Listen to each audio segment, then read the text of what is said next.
What broke Joe Rogan? That's a question I've been asking myself a lot. And there's explanations. I told you before, I find them really fascinating to talk about more often than we did before on the show, because he represents what's not just him, but is a phenomenon that a lot of people are correctly putting emphasis on in the wake of Donald Trump losing, or I should say, winning the 2024 election. And that is the impact of digital platforms, and of more specifically within that, the brosphere. These podcasts that are bros are largely being consumed by male audiences and aren't overtly political, but then political stuff gets into it and actually influences people a lot. And the right wing has been dominating. If you look at the top Spotify podcast, it's just a bunch of podcasts that are right-wing adjacent, and then some overtly right-wing.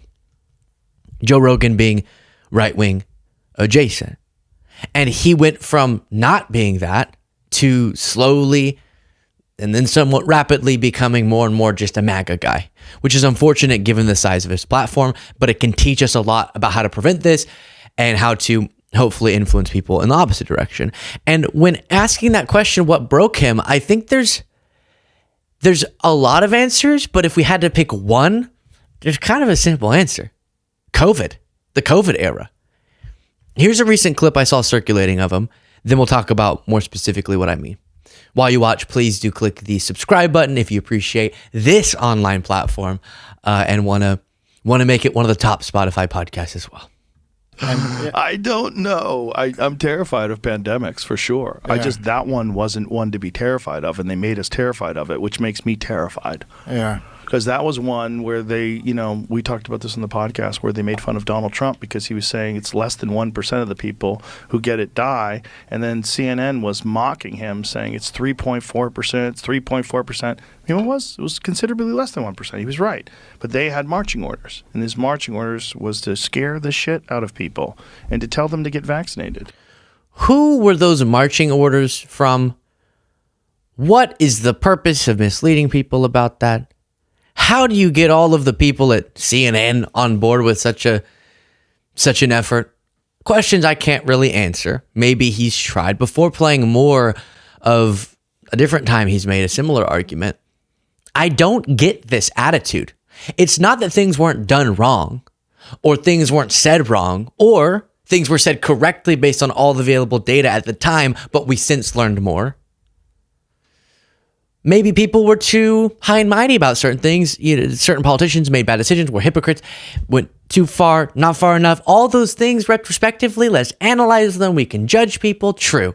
But what happened with Rogan during that era was he got into, for whatever reason, a longer discussion, a sort of anti-establishment, anti-science bubble of people. And COVID really radicalized that bubble of people. And so he went with them. And then it became personal for him when he had this beef with CNN over something we talked about before. He thinks they manipulated a video to make him look sicker. If you look at the split screen between what broadcasts on CNN and his video raw, it does look, or they're dramatically different. I understand why he drew that assumption until I tried to display his video on some monitor, or I rendered it in a video and the same thing happened to it, and I wasn't doing it on purpose. So clearly some weird digital thing caused that. CNN wasn't trying to make him look worse. It appears, again, because it happened to me totally accidentally as well. But I think that type of stuff, him being called out by mainstream media, it just really got to him in a personal way. So then he thought, if I'm going right-wing on the COVID stuff, then I'm going to go right-wing on everything. But even that argument he made is so silly. He says, I would be afraid of pandemics. I am afraid. Just the COVID-19 pandemic is not one I think we should have been afraid of. What do you say to the over 1 million people's families who died? That wasn't something we should be afraid of? And what do you say to this? Almost twice as many Republicans than Democrats died of COVID. The gap in death rates between the parties grew substantially after the vaccines were introduced. What does that mean? The gap, as I've explained before, between Democratic deaths and Republican deaths was smaller until the vaccine was introduced. So Democrats started taking the vaccine more than Republicans because of people listening to people like Joe Rogan. And then more Republicans were dying even the before. That gap widened because of the behavior, the choices people were making as informed by platforms like Rogan. I don't think he's probably ever been confronted with that data. And that's what happens whenever you stick yourself into any bubbles. It can happen across the political spectrum, but especially the MAGA echo chamber. You won't realize that what you're doing is exacerbating the pain in the lives of the people that you're doing it for. And so, no, it's not true that this isn't something we should have sounded the alarm about. It's not true that people caring about protecting people's health was a conspiracy. Are there also people who were trying to make profit related to this? Yeah. Was the vaccine very effective in getting this pandemic under control? Yes, it was. As shown by Democrats not dying as much post-vaccine as Republicans by a massive, massive margin. But here's more of Joe Rogan at a different point in time. This is what broke him, it appears. These people are fucking puppets, man. Yes. They're puppets, and they willfully, gleefully repeat these narratives. Yep. And instead of saying, well, where did you get that information? Who are you talking to? Let's find out if that's correct. Why does the World Health Organization think it's 3.4%? Is there any nefarious intent behind this whole idea of it killing everybody that's forcing some... Who ever said it's going to kill everyone? What is this argument? If it doesn't kill at least 3 million people, I don't care about it. What?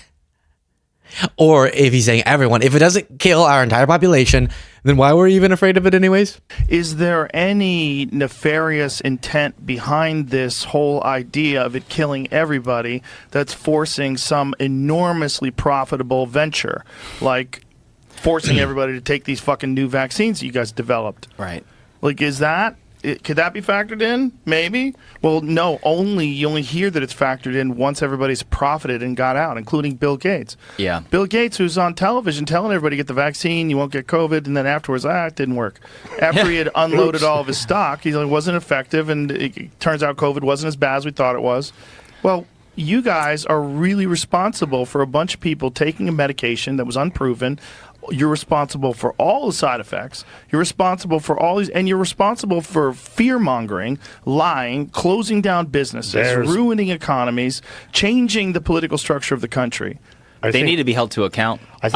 Do they not realize that a part of what elongated the time that we had to feel the pain we were feeling because of the public health crisis, but also absolutely the pain that came of what we had to do in response to it?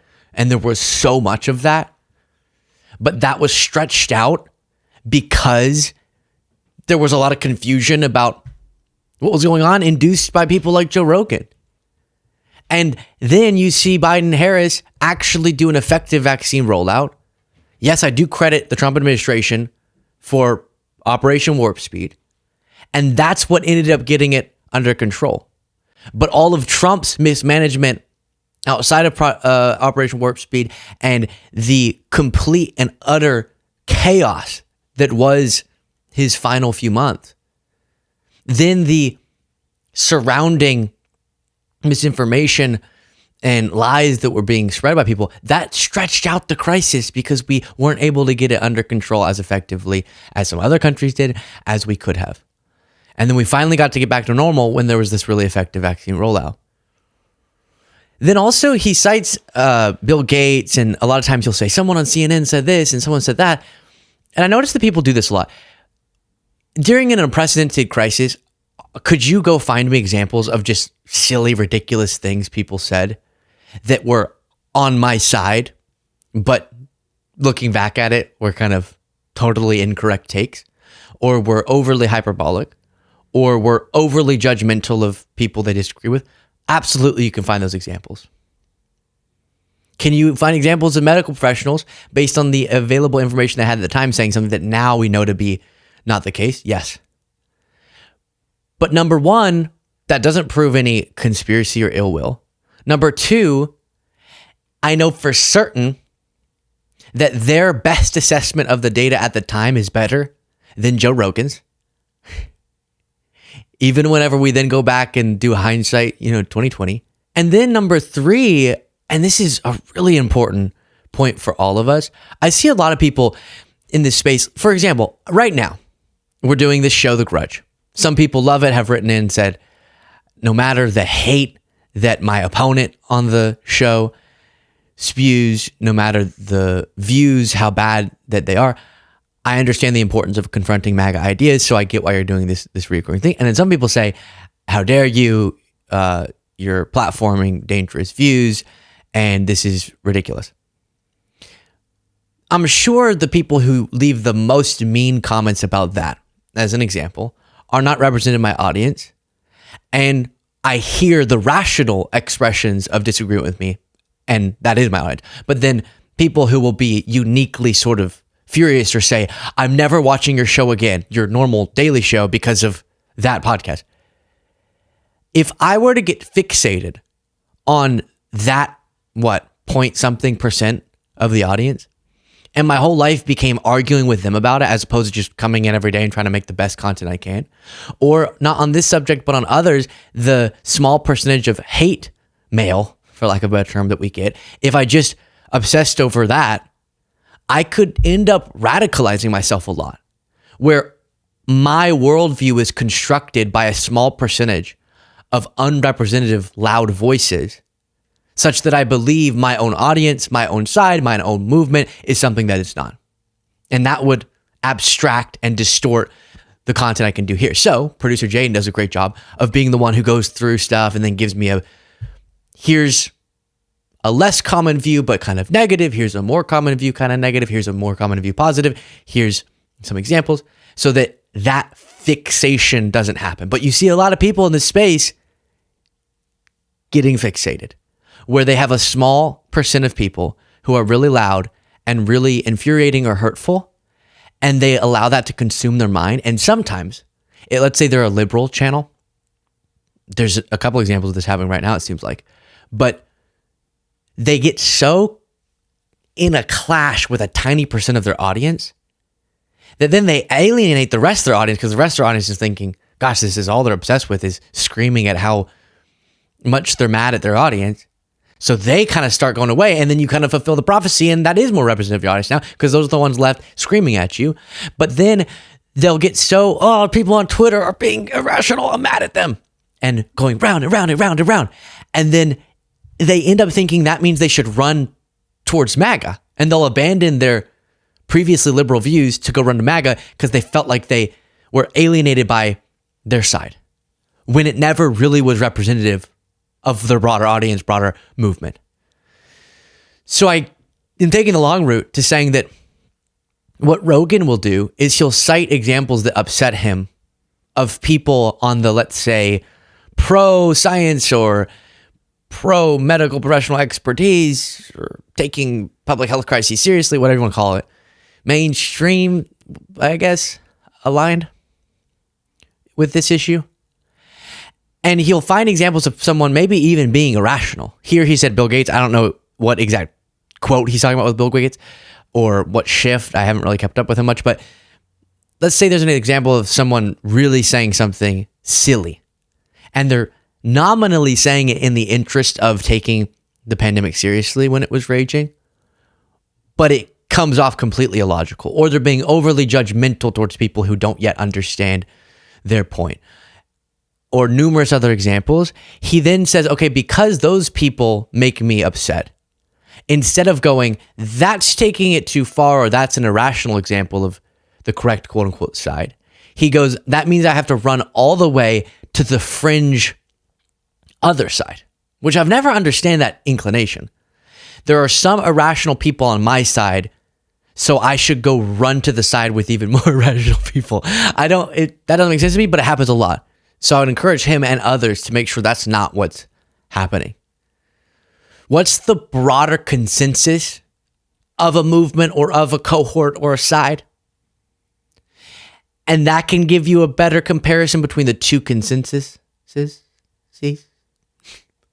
And that's a more valuable way to compare two groups as opposed to what's the silliest thing that was said by someone in that group. And that's going to be justification for going to the side where sillier things are being said constantly. And now you got even farther from the correct stance than this person over here was. And one other Rogan clip related to this. Or there's an adverse risk associated with the vaccine. It's like a 2 to 4 fold increase in the instances of myocarditis. Yes, but you know what? Hospitalization. You know that there's an increased risk of myocarditis among that age cohort from getting COVID as well, which exceeds the risk of myocarditis from the vaccine. I don't think that's true. I don't think it's true. No. I don't think it's true that there's an increased risk of myocarditis from people catching COVID that are young versus increased risk of myocarditis from the vaccine. No, there is.